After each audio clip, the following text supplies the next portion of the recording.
Good day everyone, welcome back to the channel, and today I'm going to be doing something a little different with the video. Instead of just reviewing the kit, I'm going to be adding some history and background about the kit, or the topic of the kit. Now we have here the American M1A2 Abrams, and this isn't just any Abrams, this is an Abrams equipped with the Tank Urban Survival Kit. Now, if you still remember your history back during the Gulf War and subsequently Operation Iraqi Freedom, the Abrams was the spearhead and main battle tank of American forces, and they usually fought the enemy frontally. So of course, this became effective, and I guess you're familiar with the popular Battle of 73 Easting, where the Abrams was able to knock out a lot of Iraqi Republican Guard tanks. Now, when the Americans became a force inside Iraq, they had a new problem. They were faced with close quarters combat. So now you have streets with buildings flanking left and right, and the Americans basically had to worry about small arms fire and RPG fire. And the layout of the Abrams before this TUSK was that it had a smooth side skirt over here.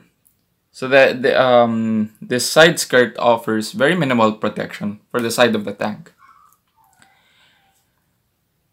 Now, through that side skirt is just basically a small space, and then it's the main hull. And ideally, for small calibers, once that penetrates the side skirt, it will lose penetration since it loses a lot of energy going through this side skirt, and it loses penetration to be able to penetrate the main hull. However, there would be some rounds that could penetrate the side skirt and also damage the main hull, which would of course prove to be a problem.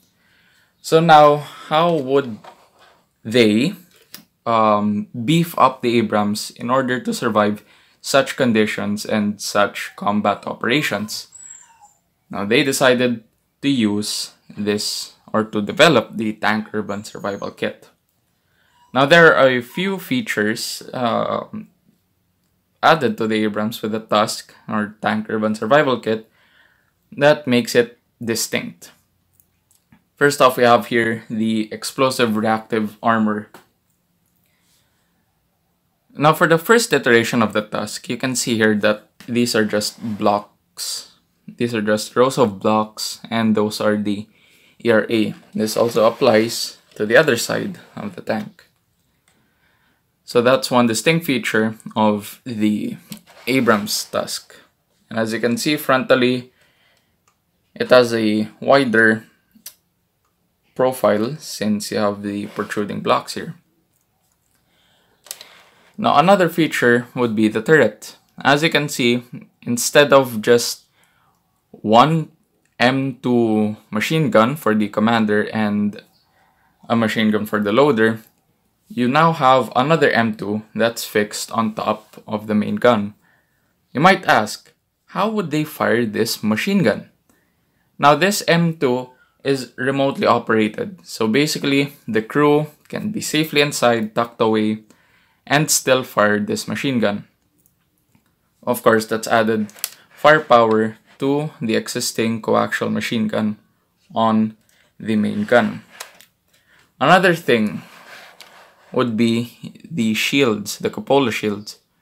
As you can see, for the commander, he has more shields over here and also on the side. And for the loader as well, he has a shield here, here, and also here. Now, these shields come with glass, so at least they can see where they're firing at. Oh yes, and I forgot to mention that there's also a shield on the M2 here. Now, they have glass over there for them to see, or to still maintain the 360-degree sight. And of course, these glass or these clear parts would be bulletproof as well. So of course, when they're taking fire from small arms, they'd still be adequately protected. As you can see here, these two small parts here, those are searchlights or spotlights, of course, for night operations. We go around to the loader, and as you can see here on top of the machine gun, this would be a thermal sight for the excuse me, loader's machine gun. And again, ideally, that's for use in night operations. And that's mostly it for the top part. For the front, we have here the additional tow bars. Of course, they deploy that when ideally the tank needs to be hauled elsewhere. And that doesn't really add much of added protection value. On the underhand of the tank, you have here, as you can see, this part is added to the Abrams. This is basically reinforced steel, which would protect the crew and the hull from mine blasts. So of course, mine or IED blast. So of course, when an Abrams goes over something and they happen to ignore or they didn't see any indication of a mine or an IED and it goes off, at least this plate is here to absorb the blast and lessen the effect on the main hull. So of course, if it penetrates the main hull from the underside, since the underside is pretty thin, if it penetrates that, it would cause a lot of problems internally. So this is here to add more protection and to at least absorb much of the energy that's supposed to go inside the main hull. Now, I'm not completely sure, but I did hear and I did see some pictures and claims that for the rear of the Abrams with the TUSK, they also had slat armor. So ideally, there would be slat armor here, which protects the engine and the exhaust. But for this kit, and I'm not sure for other kits, let's say Meng, I'm not sure if they added the slat armor there as well. And I'm not even sure if it's standardized that much, because as far as I've been able to search, there was not a lot of mention regarding the slat armor. So maybe it was just an experimental object.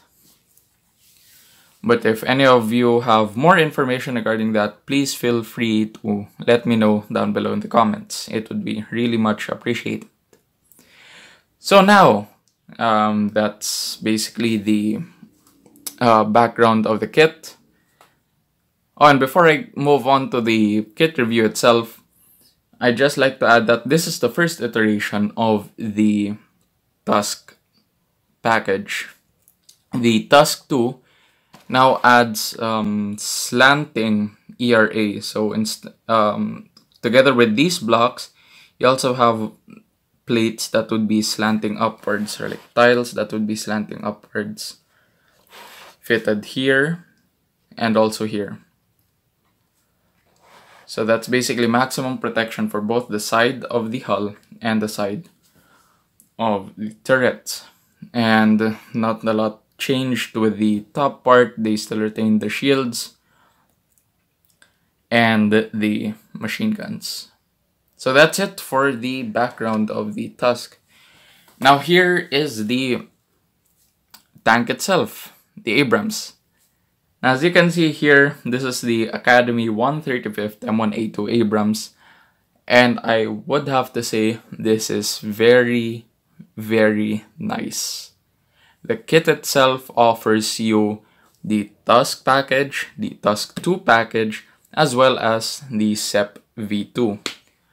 Now, quick overview of the SEP V2. That's basically more system enhancement, but the distinct feature for the SEP V2 would be a big crow or crew remotely operated weapon, a crow machine gun mounted here on top where this M2 should be. and basically minus this M2 and the ERA. So basically that's the distinct feature. But the SEP V2 did not see, excuse me, the SEP V2 did not see quite a lot of combat or it did not see a lot of operations in Iraq. And as far as I know, it is only the TUSK. Now this Abrams, where should we start? Let's remove the turret first, just so you could see features. Now the nice thing about the Abrams, or this particular kit, would be the anti-slip or anti-skid coating that's finely molded onto the kit itself. I'd just like to point out that the Tamiya Abrams, if I'm not mistaken, the OIF version of the Tamiya Abrams lacks this kind of molding. I haven't seen if the Tamiya M1A2 TUSK has it already, but yes, that was one of the problems. It was lacking the anti-slip coating.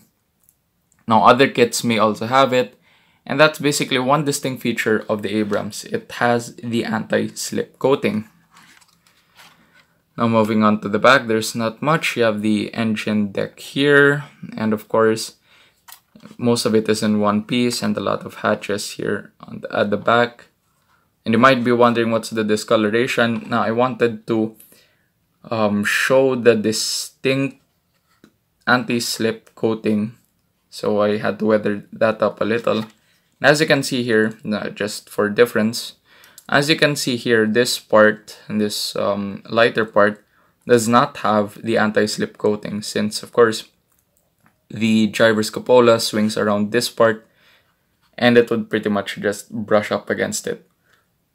So it doesn't have the anti-slip coating, and this is a relatively smoother surface, say on the real Abrams. So that's one distinct difference there. And also some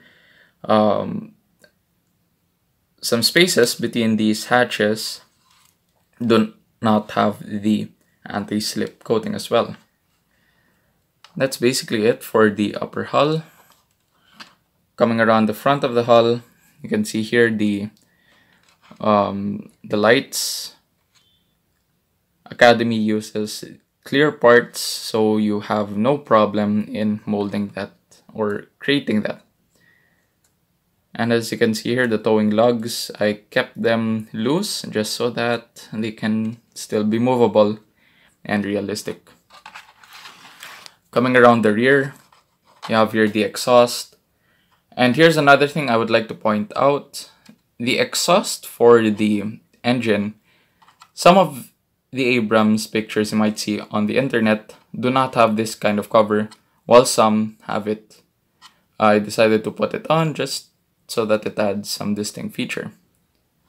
And ideally, without the cover, you'd see this entire section painted black, or in some cases, this section is really painted black. But I did see also photos that had it in desert tan, so I think it depended on how the Abrams was prepared. Another feature I'd like to point out with this kit, or with what Academy did, would be these center hubs right here. Now as you can see, those are clear parts, and you can distinctly make out that there's black inside. Now, ideally, on the real Abrams, these are really somewhat clear so that they could see the fluid inside. If it reaches a critical level, of course, these wheels wouldn't be turning so good, so they have to keep an eye out on the liquid level. I forgot what type of liquid that was, but they basically had to watch out for it every time, and had to refill it just to keep the running gear working properly. So this is a nice feature of the kit. It also goes for the other side. Now you might be wondering, what's this red thing up here? Now ideally, Academy just gives you, sorry for the dogs. Ideally, Academy just gives you clear parts for the, basically for the periscopes, and it's up to you to say paint it with clear red, because the instructions say clear red. What I did here was I got some foil paper. Let's see if I can find excess. I used this kind of foil paper to replicate the coating that you can see on the periscopes and the glass, which gives it a more reflective look. Or ideally, that's how the reflective look would look like once it gets hit with light. It's pretty distinct, but it does add some nice feature to it. Now moving up to the turret, very little stowage with this kit. You have a spare road wheel and some tracks. Supposedly there are water cans here and ammo boxes, but I opted to leave them off for now. And over here you have 3 combat identification panels, nothing so different with it. Coming around the front, there, as you can see, more of the glass and the reflective coating, also for the commander's cupola and the loaders as well. As you can see over there, let's make that zoom. There you go. So that's pretty much the extent of my modification on this kit. Didn't do so much to really throw off the look of the Abrams. Though it would be nice if I had more stowage to put on, say bags and whatnot, but that's okay for now. That's mostly it. It's a pretty straightforward kit. Not a lot of complications with the assembly. Let's pop that right back, and there we go. Not a lot of complications with the assembly, and it builds up into a very, very nice kit. As you can see, I also left, there we go. I also left the doghouse doors open, or basically this part. I left them open just so you can see the vision blocks there. So now you might be wondering about the marking. Now, the instructions for this kit call for this particular Abrams to be from the 3rd Armored Cavalry Regiment belonging to G Troop.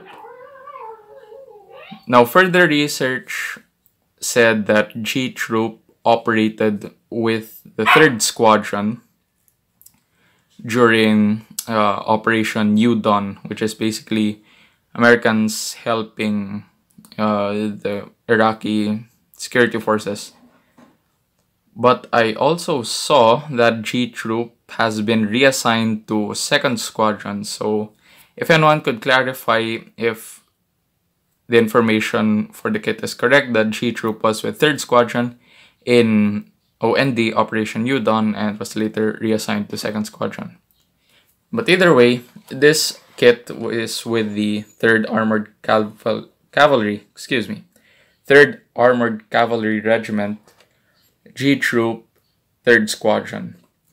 And you have the name here, Ghetto Blaster 2. And you have the troop, marking over here. Of course, affectionately called Grim, or for G Troop, Grim.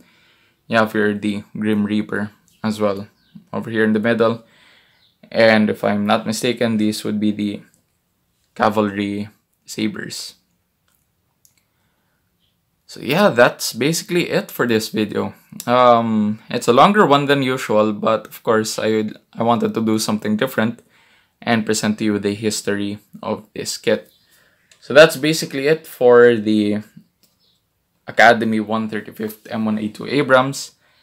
After this, I'd be adding some still photos just so you can see more color differences with the weathering. Oh yes, forgot about the weathering. I mostly used oil, paint, and pigments, especially for the ERA blocks where I made of that tone variation. And also for the anti-slip coating, I used oil paint, dry brush oil paint, to give it a little dirt and distinct color, just so you can see the difference between the normal surface and the surface with the anti-slip coating. Pigments, of course, for the spaces here in the barrel, as well as the exhaust. And yeah, that's basically it. Pigments also for the tracks, some light wash also for the tracks using oil paint, and some light acrylics over areas, dry brushing, just so it has a distinct look. So there you have it. We have the Academy 135th Abrams, and I highly recommend this kit. It's pretty straightforward, not a lot of complication in the assembly, and the parts fit quite nicely, so you wouldn't have much of a problem assembling it. Of course, you really have to pay attention to the instructions so that you'd be building up the particular Abrams that you want. And as I showed you in the inbox review, their instructions are pretty detailed as to how you can mark your tank. So you have the instructions as a reference, but you could also check out online photos or any existing photos that might include those particular markings, so that at least you have a better idea of how or what the tank would look like. So that's it for today's video. Hope you guys enjoyed it. If you did, leave a thumbs up, but if you didn't, leave a thumbs down. Let me know down in the comments below what you think of this tank, what you think of this kit, and if you have built it, of course, feel free to give any feedback. Yes, and please subscribe to the channel. It would really help this channel go further. And if you have any enthusiasts with armor kits, especially for American armor, please recommend them this video. And yeah, thanks for watching, guys. Hope you guys enjoyed it. And as always, keep safe and enjoy modeling. Till next time.